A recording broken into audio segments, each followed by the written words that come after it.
Bonjour à tous. J'espère qu'il reste encore un peu de ressources vives auprès de tout le monde pour aborder maintenant cette question du sanitaire. Je vous propose ensemble de réfléchir à cette question. L'humain au cœur de la crise sanitaire, demain l'équin. S'il est bien un sujet sur lequel nous pouvons tous réfléchir parce que nous l'avons tous vécu, c'est bien celui-ci. Alors, en préambule, le sujet est vaste, très vaste. Donc, j'ai délibérément choisi de ne pas traiter tous ces aspects et de ne pas rentrer dans tous ces méandres parce que je n'ai qu'un crédit d'un quart d'heure accordé par le Conseil des chevaux. Donc, je vais commencer par me présenter. Je suis Camille Verken, j'ai une formation d'ingénieur agronome et j'ai fondé en 2017 une société qui s'appelle Equiways et qui est innovante et dédiée à l'accompagnement des entreprises équines et équestres, les entreprises du monde du cheval, en biosécurité. Et j'ai également participé depuis plus d'1 an et demi aux travaux du comité de pilotage d'Equiup, que je tiens à remercier aujourd'hui, sur ce projet passionnant, transversal. N'oublions pas, c'est un des rares projets transversals sur lequel on a pu travailler. Je crois que c'est vraiment sa grande force. Alors, petit retour sur la base. Qu'est-ce que la biosécurité ? Je vous propose une définition hyper simple de ce qu'est la biosécurité. C'est donc le résultat de l'ensemble des mesures mises en place par un propriétaire d'écurie, un éleveur, un entraîneur, afin de réduire l'introduction des maladies infectieuses au sein de sa structure. Alors ça nous intéresse tous. C'est la flèche qui rentre. Ici, si ça fonctionne. Non, toujours pas. De limiter aussi la transmission de ces pathogènes que sont les virus, les bactéries, les champignons au sein de sa structure. Ça, c'est très intéressant aussi pour tout à chacun. Et en général, limiter la transmission de ces maladies à d'autres structures extérieures. Alors en général, c'est ce point-là auquel on pense le moins, parce qu'on est tous centrés sur sa propre exploitation. Donc c'est souvent aux institutions de prendre en charge ce point-là, mais à l'échelle d'un territoire, c'est évidemment très important. On ne pense pas souvent qu'on peut être le premier maillon de la chaîne, et pourtant, on peut bien évidemment l'être. Donc voici pour la définition de base. Je vous propose ce schéma également très simple pour illustrer le fait que jusqu'à cette année 2020 dont on va reparler, évidemment, en tant que professionnel, on avait conscience des enjeux liés au risque sanitaire, c'est sûr. On savait que ça pouvait nous coûter beaucoup d'argent, mais on avait encore du mal à mettre en place des stratégies d'anticipation, à écrire des protocoles pour limiter ces risques sanitaires. Et finalement, on laissait un peu ces sujets-là à plus tard. Et donc, on était un peu souvent en situation de réaction par rapport à ces problèmes sanitaires et on attendait de les avoir au pied de sa porte pour prendre des mesures. J'avais participé il y a 2 ans et demi avec Marie Delerue de l'IFCE à la Journée mondiale de la biosécurité et on avait toutes les deux évalué que grosso modo la filière équine avait à peu près 20 ans de retard sur ces questions de biosécurité par rapport à d'autres filières hyper spécialisées en biosécurité que sont par exemple la filière ovine ou aviaire ou bovine évidemment qui ont connu des crises graves sur lesquelles on va revenir. Donc voilà, on était un peu à la préhistoire de toutes ces questions-là, il faut l'avouer. Donc je poursuis toujours sur ce sujet. Notre rapport aux pandémies et aux crises sanitaires animales jusqu'à ce jour de mars 2020, et bien voilà, c'était pour ma partie gauche des épisodes dramatiques de grippe aviaire et de vache folle, de crise de la vache folle. Et puis nous, évidemment, on arrivait aussi avec notre lot dans la filière équine, avec régulièrement des épisodes de rhinopneumonie, et puis aussi dans notre histoire des crises plus graves comme l'artérite virale en France ou la grippe équine en Australie. Alors ce qu'il faut dire aussi sur cette diapositive-là, c'est qu'on a quand même en France une structuration sanitaire efficace dans la filière équine. Il y a 2 types de maladies. Encore une fois, je ne vais pas rentrer tout à fait dans les détails, mais il y a des maladies réglementées qui sont laissées à la gestion de l'État, avec un système qui fonctionne très bien. Et puis, il y a ces fameuses maladies non réglementées qui nous embêtent régulièrement, moi que j'appelle les maladies économiques, c'est-à-dire la rhinopneumonie, la grippe, la gourme. C'est des maladies qui nous touchent directement à notre portefeuille. Ces maladies-là, elles sont laissées à la gestion des socioprofessionnels. Mais les socioprofessionnels, ils sont très bien organisés aussi, de par des structures comme le RESP, l'IFCE, les associations professionnelles, les syndicats d'éleveurs, d'entraîneurs, les maisons mères, et on a aussi d'excellents laboratoires de référence en France qui nous permettent justement de gérer très bien ces maladies-là qui sont non réglementées. Et donc la filière quand même est très bien organisée de ce côté-là. Ça, c'était un peu pour notre histoire vis-à-vis des crises sanitaires animales.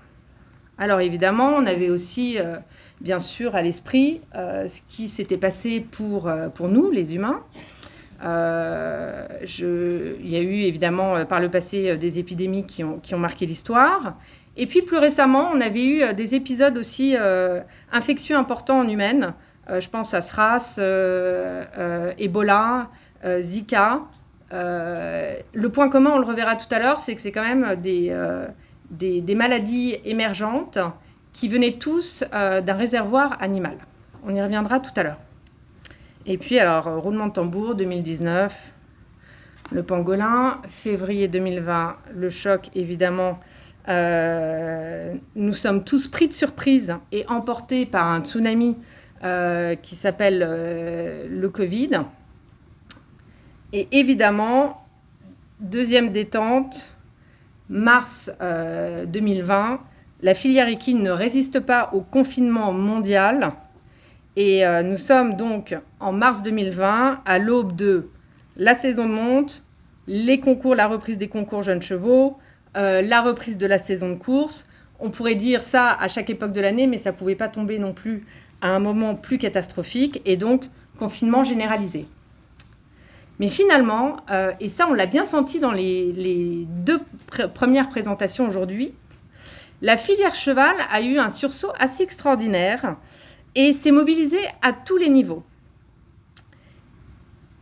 Au niveau territorial, au niveau national bien entendu, mais aussi au niveau territorial, chaque organisation, chaque association, maison mère a travaillé avec énormément de pragmatisme. Et ceux qui ont aussi été un maillon indispensable, c'est les exploitants, les éleveurs, les entraîneurs, qui chacun aussi ont su apprivoiser ces protocoles et les adapter chez eux avec énormément de résilience. Et ça, je pense que c'est un constat qu'on a aussi bien partagé avec le CER qu'avec le représentant du Crédit Agricole, c'est-à-dire qu'il y a eu un élan d'énergie énorme face à ce tsunami, comme je l'ai appelé tout à l'heure, et finalement, la résilience de la filière a été là. Donc, comme je le disais, la filière se mobilisent, les uns rédigent des protocoles, les autres les appliquent et les adaptent à leur exploitation. Alors c'est peut-être dû aussi à notre bon sens terrien, parce que nous sommes tous des agriculteurs, on a les deux pieds sur terre, et je reconnais bien là les agriculteurs normands. Donc, voici quelques illustrations parmi les nombreuses choses qui ont été faites. Donc, excusez-moi si vous n'êtes pas cités sur ces diapos, mais on voit bien, il y a eu énormément de communiqués. Je regarde Stéphane aussi parce que Elola, le Conseil des chevaux, a été extrêmement actif. Les maisons mères aussi ont mis en place, en concertation avec un certain nombre d'intervenants, le fameux protocole de déplacement des juments, qui a été vraiment une bouée de sauvetage à cette période critique de l'année. Et alors, on va faire un petit focus sur ce protocole. Et alors, donc il y a vraiment beaucoup de mesures de très bon sens. C'était pas forcément facile à mettre en place, mais encore une fois, chacun s'est adapté. Il y avait vraiment des choses très intéressantes pour pallier à cette situation exceptionnelle. Et puis, vous voyez ce que j'ai cerclé, finalement, mais c'était des choses qui auraient dû être dans nos protocoles depuis toujours, parce que c'était du bon sens, c'était juste des bonnes pratiques sanitaires.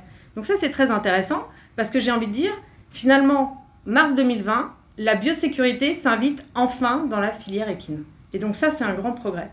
Et donc on le reverra plus tard. Mais tout ça, je prends un exemple, par exemple, disposer des résultats des tests sanitaires préalables à la SAI ou à l'insémination. Fournir au centre de reproduction, par mail, au plus tard la veille du jour de la SAI, ces résultats de tests. Ça, c'est de l'organisation. C'est de la planification. Ça permet d'avoir, quand la jument arrive, les choses sont prêtes, les équipes sont prêtes.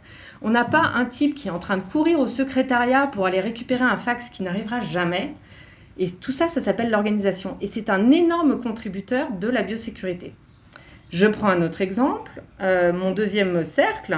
Le personnel prenant en charge la jument est équipé de matériel de protection, il se lave régulièrement les mains, ou mon dernier point ici, afin d'améliorer la biosécurité, les centres de reproduction veilleront à apporter une attention particulière à l'hygiène vestimentaire de leur personnel. Mais ça, c'est tout à fait normal, ça n'a rien à voir avec le Covid, ça aurait dû être là depuis des années. Donc c'est très intéressant, tant mieux, on profite de cette aubaine, la biosécurité s'invite dans notre filière. Là encore, alors je prends un autre exemple, on en a beaucoup parlé avec Stéphane, les professionnels appliquent ces principes et demandent à leurs clients de les appliquer aussi. Et ça se passe très très bien finalement, personne ne rechigne. Et donc là, on a des protocoles liés, donc c'était des protocoles de la Fédération française d'équitation et du GHN. Et on retrouve, encore une fois, des bonnes pratiques de biosécurité, c'est-à-dire respecter des sens de circulation, ne pas partager son matériel, se laver régulièrement les mains. Là encore, vous êtes tous d'accord, ça devrait être quelque chose de complètement banalisé. Aujourd'hui, grâce au Covid, j'ai ça sur ma table. Donc, on applique vraiment des bonnes pratiques sanitaires qui vont nous aider énormément par la suite. Et j'espère qu'elles perdureront. Donc, finalement, si je devais résumer ce que je viens de vous dire pendant ces quelques diapos, les bonnes pratiques sanitaires qui avaient du mal à s'implanter dans notre filière, pourquoi je ne sais pas, vont s'installer durablement. Petit 1, meilleure répartition des tâches et réflexion sur la gestion des flux et des tris de population dans son exploitation. 2, meilleur réflexe d'hygiène. 3, meilleure maîtrise de la part des professionnels ou de leurs salariés, des principes d'isolement, de marche en avant, de quarantaine, de testage. Égal, donc ces principes rentrent enfin dans le monde du cheval, professionnel et client. Alors, les bénéfices sont multiples.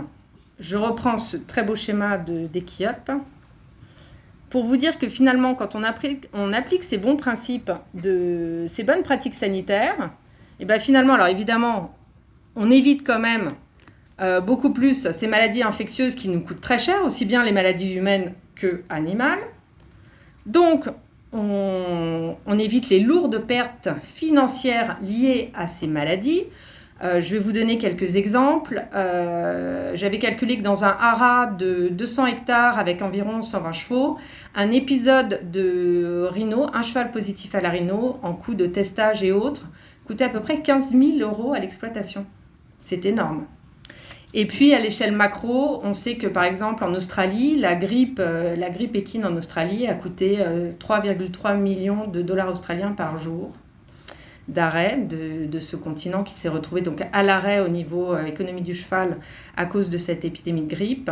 Et je crois, alors je me retourne vers l'IFCE, il y avait une étude aussi très intéressante sur l'épidémie de rhino en 2018. Et je crois qu'on était autour de... Alors, les chiffres avaient été plus ou moins... ils n'étaient pas tout à fait arrêtés, mais on était autour de 4 ou 5 millions d'euros de coût pour la filière. Donc voilà, l'aspect économique, il est là, il est réel. Hein. Ça n'est pas une chimère. Encore une fois, santé publique aussi. Hein. On va reparler beaucoup tout à l'heure des zoonoses, mais ne pas contaminer ces salariés avec de la teigne, par exemple, ça fait partie des bonnes pratiques. C'est des choses qui sont positives. Et puis, j'ai envie de vous dire, on va faire un lien évident avec le bien-être équin, parce qu'un cheval qui n'est pas malade, c'est donc un cheval qui va bien. Et donc, un cheval malade et un cheval qui ne va pas bien, qu'on est obligé d'enfermer pour mieux le soigner. Et donc, c'est pas très agréable. Et ce cheval, forcément, il est un peu moins bien. Je continue mon propos. Ça, c'était le cercle vertueux. Alors, comble de malchance, à peine remis de la pandémie mondiale humaine, notre filière doit faire face en février-mars 2021 à un épisode sérieux de rhinopneumonie à l'échelle européenne. Donc c'est dire si cette fois, je pense que tout le monde a pris la mesure de se dire qu'un virus peut mettre quand même une sacrée pagaille. Et finalement, là aussi, il y a des protocoles qui ont été rédigés, qui ont été transmis, qui ont été appliqués par les professionnels. On a le RESP, la SHF, la FFE. Et donc là aussi, on retrouvait encore une fois un certain nombre de points communs avec les protocoles antérieurs qui ne sont que des protocoles de bonnes pratiques sanitaires. Donc, j'ai passé un peu, je vais aborder la dernière partie de mon exposé, pour vous dire que si on a envie un peu de prendre de la hauteur maintenant qu'on a revu tous ces épisodes et cette conjoncture de mauvaises nouvelles sanitaires qu'on a vécues depuis 18 mois, qui nous a quand même mis à l'arrêt une première fois à cause du Covid et une deuxième fois quand même plus partiellement, mais qui a eu des conséquences importantes, c'était cet épisode de rhinopneumonie. C'est pour vous dire que j'ai envie qu'on réfléchisse un peu ensemble sur le contexte sanitaire dans lequel nous allons évoluer dans les prochaines années. Alors, l'OIE nous dit que 60% des maladies existantes humaines sont zoonotiques, c'est-à-dire qu'on les partage avec des animaux. Elles sont transmissibles d'un animal à l'homme. Il y a 5 nouvelles maladies humaines qui apparaissent chaque année. Et de ces 5 maladies, 3 sont d'origine animale. Le Covid en fait partie. Et donc, il y a un mot sur lequel j'aimerais qu'on revienne beaucoup, et cette diapositive va nous y aider, c'est le concept de One Health. Alors, One Health, c'est la santé unique. C'est vraiment décloisonner, encore une fois, les anciens principes de dire il y a de la médecine humaine, médecine vétérinaire, il y a des gens qui s'occupent de l'environnement, il y a des ingénieurs agro qui s'occupent de produire des végétaux pour nourrir les gens. Et c'est vraiment de dire, en fait, c'est une santé unique qui doit se dessiner demain, c'est-à-dire qu'on décloisonne complètement tous ces principes-là et on réfléchit en commun, et ça se fait énormément aujourd'hui. Je pense que c'est l'avenir certainement de tout ce qu'on fait actuellement. Et c'est vraiment de dire santé unique, tout est intrinsèquement lié. Et d'ailleurs, on va aussi faire un point sur ces choses-là. Pascal en a parlé tout à l'heure, mais l'environnement, oui, le réchauffement climatique, je pense, est une réalité. Oui, avec le réchauffement climatique, il va y avoir des modifications climatiques importantes. Et donc, les voies migratoires de certains oiseaux vont aussi évoluer, ainsi que l'habitat de certains insectes. On n'a pas parlé aujourd'hui des insectes comme les moustiques, mais ils sont vraiment responsables de beaucoup de maladies qu'ils transmettent. Ils sont vecteurs vivants et qu'ils transmettent aux hommes ou aux chevaux. Et donc tout ça, il faudra le réfléchir de manière groupée.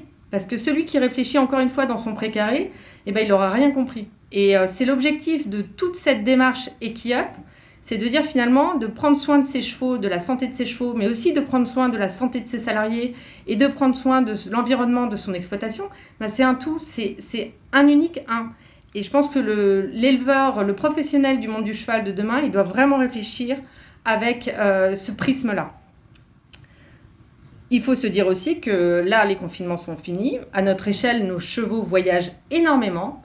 Ils se rassemblent sur des lieux de rassemblement qui, a priori, n'ont pas vocation à diminuer en effectif.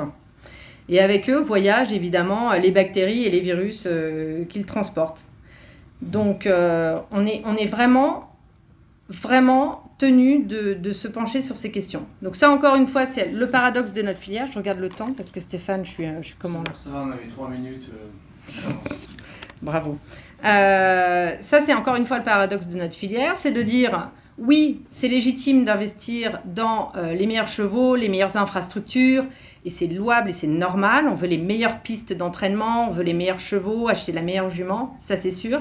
Mais finalement, la prévention qui coûte finalement pas si cher que ça, on la relègue toujours un peu dans la pile du bas de nos dépenses. Et c'est un petit peu dommage parce qu'il y a plein de leviers à faire de choses qui ne coûtent rien et qui sont vraiment, qui peuvent nous rendre de grands services. Donc c'est prévention, alors biosécurité, vaccination, diagnostic Equiup, formation, organisation, etc., etc. Donc, je vais bientôt finir. Le monde du cheval en Normandie doit être leader sur ces thématiques de par l'importance du poids économique de la filière et des emplois qui en dépendent, son attractivité nationale et internationale qui en fait un lieu de rassemblement de population équine majeure, son hyperdensité, alors ça on en a beaucoup parlé aussi. Il faut savoir qu'en Normandie on a des pôles vraiment, c'est gage de notre excellence, mais aussi, ça peut devenir un talon d'Achille dans le sens où on a des endroits où vraiment convergent énormément de chevaux localement, mais aussi de tout le territoire français et encore plus en dehors de nos frontières. Ces chevaux convergent vers nos sites d'excellence. Deauville, Saint-Lô, Le Pin, le Merlereau, le Carrefour Saint-Jean. Et c'est bien ce qui en fait notre renommée. Donc le but n'est pas de changer, mais en tout cas de connaître les risques potentiels liés à ces rassemblements. Et puis la pluriactivité et son poids dans tous les secteurs. On est en Normandie aussi bon en trotteur qu'en pur sang, qu'en chevaux de selle, aussi bien à l'élevage qu'en valorisation et de ces chevaux-là dans leur carrière. Donc finalement, on converge toutes les qualités et ça peut devenir aussi un talon d'Achille. On transporte beaucoup nos chevaux. Si vous comparez à des animaux d'élevage comme une vache, la vache, elle va quand même globalement rester sur son exploitation. Nous, on transporte nos chevaux, on transporte nos reproducteurs, on les vend beaucoup. Donc ça aussi, c'est un talon d'Achille. Pareil, on n'est pas très bon sur nos protocoles de désinfection et de nettoyage de tout ce qui nous permet de transporter nos chevaux. Alors, nos atouts, parce qu'on en a quand même beaucoup, et il faut qu'on capitalise dessus, c'est vraiment tous les outils qu'on a dans les structures de pointe en Normandie liées à la santé animale, l'ABO, ANSES, le RESP, Normandie Equine Valley, le futur campus de Goustranville, Le Pin, et un réseau de vétérinaires très spécialisés en médecine équine, ça c'est très important aussi. Des professionnels qui ont majoritairement de forts enjeux économiques, c'est-à-dire que c'est leur emploi, c'est leur exploitation, donc ils ont plutôt intérêt à effectivement être très sensibilisés à ces enjeux. Et puis on a un maillage associatif territorial très structuré, Conseil des chevaux, Corène, Association de race, qui a bien fait ses preuves d'ailleurs dans le cadre des crises qu'on a traversées, parce que vraiment ils ont répondu à l'appel. Et là, vraiment, je pense que tout le monde sera d'accord avec moi. On a un enjeu de taille qui se profile aussi, c'est nos Jeux Olympiques en 2024. Et donc, là aussi, il va falloir éviter qu'on soit paralysé à nouveau par un problème sanitaire, c'est sûr. Donc, tout cela converge vers EquiUp. EquiUp, c'est encore une fois vraiment un outil de résilience et d'anticipation à la disposition des professionnels du monde du cheval pour gagner en compétitivité en cas de crise. Lola le disait, on ne sait pas ce qui peut nous tomber dessus. Vous voyez, on a eu cet épisode de maltraitance vis-à-vis des chevaux à l'automne dernier. Bon, on n'aurait jamais pu prédire quelque chose comme ça. Moi, j'ai aussi pensé, quand on a discuté au début du projet avec Lola, on a eu l'explosion de l'usine Lubrizol. Bon, ça aurait pu être une catastrophe environnementale qui aurait pu impacter aussi nos haras, nos élevages. Donc, on ne sait pas ce qui peut nous tomber dessus demain. L'important, c'est que les professionnels sachent où sont aujourd'hui leurs zones, leurs talons d'Achille et où sont leurs forces pour pouvoir capitaliser sur leurs forces et aussi compenser ces zones de faiblesse pour pouvoir mieux résister à cette prochaine crise dont on ne sait pas la consistance, mais qui potentiellement pourrait arriver. Donc, j'ai fini. Je vous propose une dernière diapositive pour vous emmener encore plus loin à votre propre appréciation. Est-ce notre prochaine crise ? Voilà. Merci. Je vous remercie infiniment.